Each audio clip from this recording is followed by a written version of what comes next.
저도 뭐 한때 공부는 꽤 했던 편이거든요. 교육당국의 대응을 제가 조금 유감스럽게 생각합니다. 제가 야당이라서 그런 얘기 하는 건 아니고요.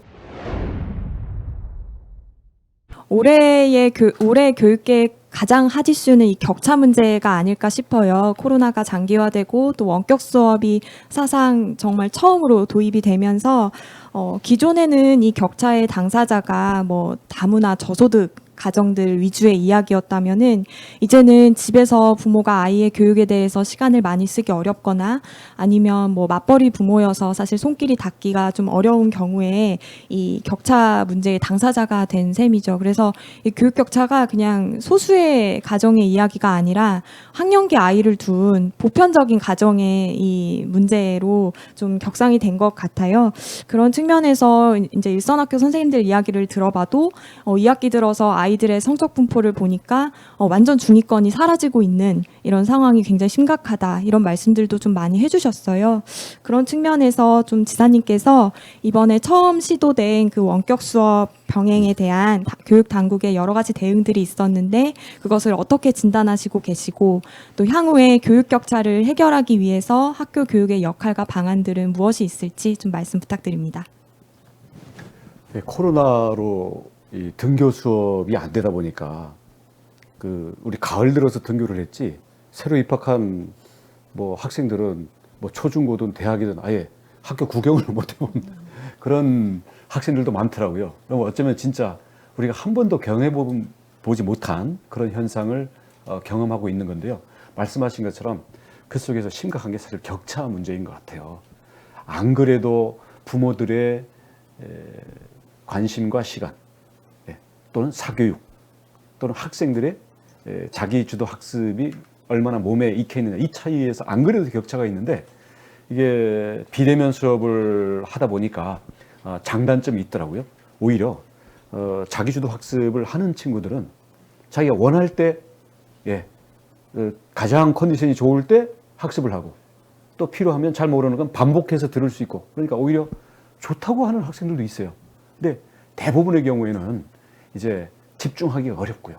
또 어떤 그 집단적인 그 문화, 학습 문화 속에서 또래들에게 자극을 받고 하는 이런 것들이 약하다 보니까 부모나 아니면 이 사교육에 이게 보충이나 이 관심이 없다 보면 사실은 켜놓고 게임하는 경우도 있고요. 이러다 보니까 아까도 말씀 주셨지만 우리 하반기에 와서 실제로 측정을 해보니까 기초학력 미달 학생도 더 늘어나는 게 아닌가 싶고 교육 격차도 늘어나고 있다. 결국 이게 앞으로 코로나가 길어지고 또 코로나 이후의 세계에서도 이게 점점 심각해질 텐데요. 그러니까 그런 점에서는 사실은 교육당국의 대응을 제가 조금 유감스럽게 생각합니다. 뭐 제가 야당이라서 그런 얘기 하는 건 아니고요. 과연 이 책임이 누구 책임이냐?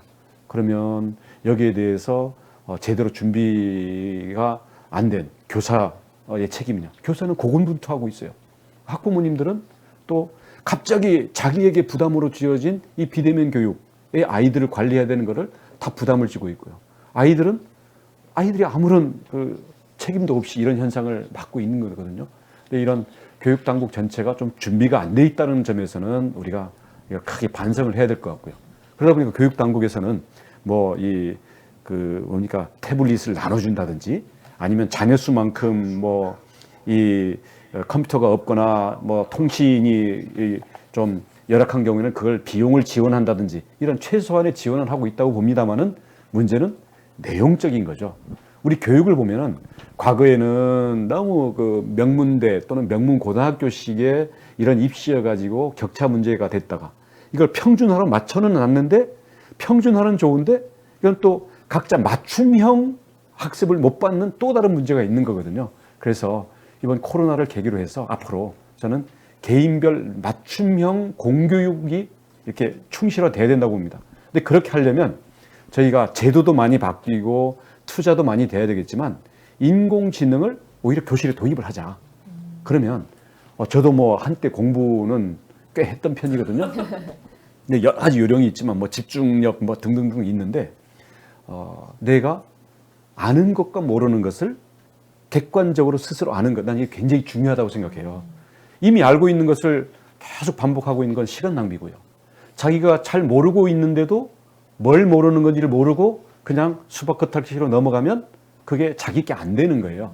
근데 이런 것들을 예를 들어서 AI로 해서 각 개인마다 무엇을 알고 있고 무엇을 모르고 있고 또 그 모르는 것은 어느 부분에서 잘못 알고 있는 건지 이런 것들을 어느 정도 한 상태에서 아이들에게 학습 동기와 정확한 학습 목표를 가지고 지식적인 거는 또 AI가 또 처리해주고 그래서 아이들의 진정한 관심과 자기 상태에 맞는 보다 나은 어떤 그 상태로의 발전 이 교육을 맞춤형으로 해주면 평준화의 문제점도 해결하면서 어떤 이 앞으로 디지털 세상에서 우리 아이들이 나름대로 최상의 수준으로 갈 수 있는 그런 교육이 되지 않을까 싶습니다. 그래서 제 말씀은 뭐냐면 코로나 시대에 나타나는 이 격차 이 부분을 그냥 현재 일회용으로 어떻게 모면하려는 이런 것보다는 보다 더 근본적으로 교실에다가 AI도 도입하고 선생님과 공교육의 질을 높이는 이것을 대대적으로 개혁을 해서 개인별